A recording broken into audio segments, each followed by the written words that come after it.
요한복음 8장에는 간음하다가 잡힌 한 여인이 등장합니다. 이 여인을 통해서 우리는 죄 없는 사람이 누구이며, 그리고 누가 죄를 유죄 판결할 수 있고 또 죄를 용서할 수 있는지에 대해서 이야기해 보겠습니다.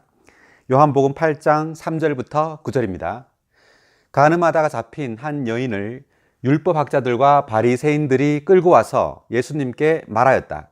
모세는 율법에서 이런 여인들을 돌로 치라고 명령하였는데 선생님은 뭐라고 말씀하시겠습니까?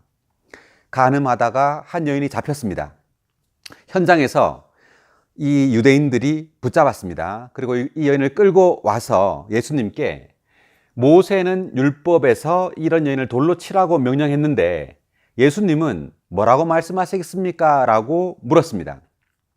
실제로 모세의 10계명에 따르면 6번째 계명이 살인하지 말라, 7번째 계명이 간음하지 말라, 8번째가 도둑질하지 말라, 9번째가 거짓 증언하지 말라입니다. 그러므로 죄의 3가지 주된 항목은 간음과 살인과 거짓말입니다. 여기에 간음이 나오는데 이 간음하다가 이 잡힌 여인에 대해서 예수님의 반응은 어떠했는지 보겠습니다. 이렇게 물었을 때 예수님은 몸을 굽히시어 손가락으로 땅에 글을 쓰고 계셨습니다. 즉 율법학자들과 이 바리새인 종교인들이 몰려와서 예수님의 대답을 계속해서 요구했습니다.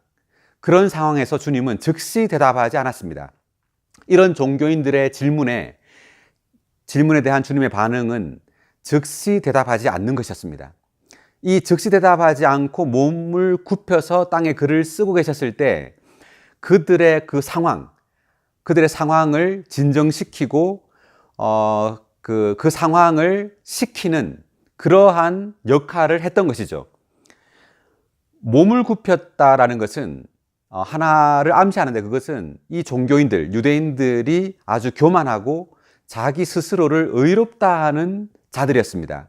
그러므로 그들에 대한 메시지였는데, 이것은 몸을 굽혔다는 것은 겸손해야 한다는 것을 의미합니다. 몸을 굽혀서 손가락으로 땅에 글을 쓰고 계셨습니다. 어떤 글을 쓰셨는지는 나와 있지 않습니다. 하지만 이것이 의미하는 것은 그 상황을 진정시키고 그들로 하여금 어떤 주님의 말씀을, 이 이후에 주님이 말씀하시는 말씀을 잘 들을 수 있는 그러한 상황을 만드신 거라고 할 수 있습니다. 여러분 중에 죄 없는 사람이 먼저 그 여인에게 돌을 던지십시오. 주님은 이 상황을 시킨 후에 여러분 중에 죄 없는 사람이 먼저 돌을 던지라고 말씀하십니다. 그럴 때 나이 많은 사람부터 시작하여 하나씩 물러가고 예수님만 혼자 남게 되셨으며 그 여인은 한가운데 서 있었다. 죄 없는 사람, 이 온 우주 가운데 죄 없는 사람이 누구입니까?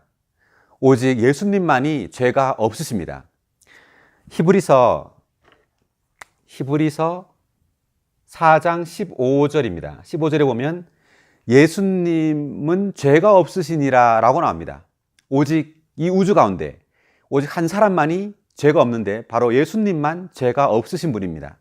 그러므로 이 여인을 유죄 판결할 수 있는 분도 예수님밖에 없는 것이죠. 나이 많은 사람부터 시작하여 물러갔습니다. 이것은 나이 많은 사람이 가장 죄가 많다는 것을 의미합니다. 우리가 나이가 많을수록 죄가 많아지죠. 그러므로 나이 많은 사람부터 그 장소를 떠났습니다. 그리고 예수님은 혼자 남아 있었습니다. 이것은 오직 예수님만이 죄가 없으신 분이시라는 것을 의미합니다. 그리고 여인은 한가운데 서 있었다.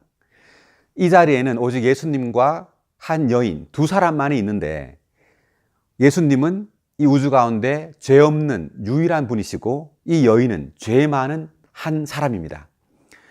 이 여인에게 예수님께서 어떤 말씀을 하시냐면 나도 너를 유죄 판결하지 않겠다 라고 말씀하십니다. 오직 예수님만 이 여인을 정죄할 수 있지만 또한 용서할 수도 있습니다.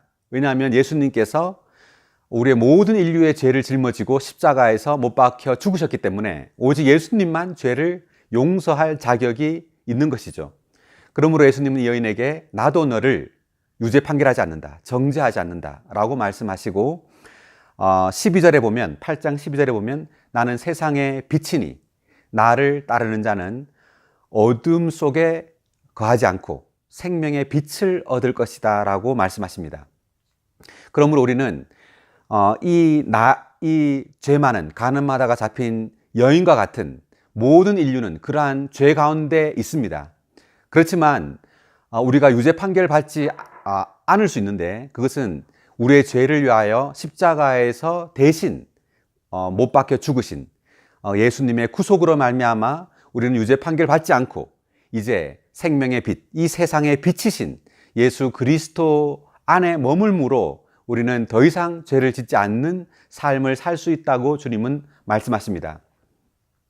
오늘 말씀을 통해서 우리는 죄 없는 유일한 분이신 예수 그리스도를 보게 되고 그리고 모든 인류가 다 죄 가운데 있다는 것을 또한 암시하고 있으며 이러한 많은 인류의 죄를 대신해서 예수님께서 십자가에 못 박혀 죽으심으로 우리는 이제 죄 용서함을 받을 수 있고 이제 생명의 빛, 세상의 빛이신 예수 그리스도 안에 매일 머물므로 이제 더 이상 죄를 짓지 않는 그러한 삶을 살 수 있다는 것을 오늘 말씀을 통해서 보았습니다. 오늘 말씀은 여기까지 하겠습니다.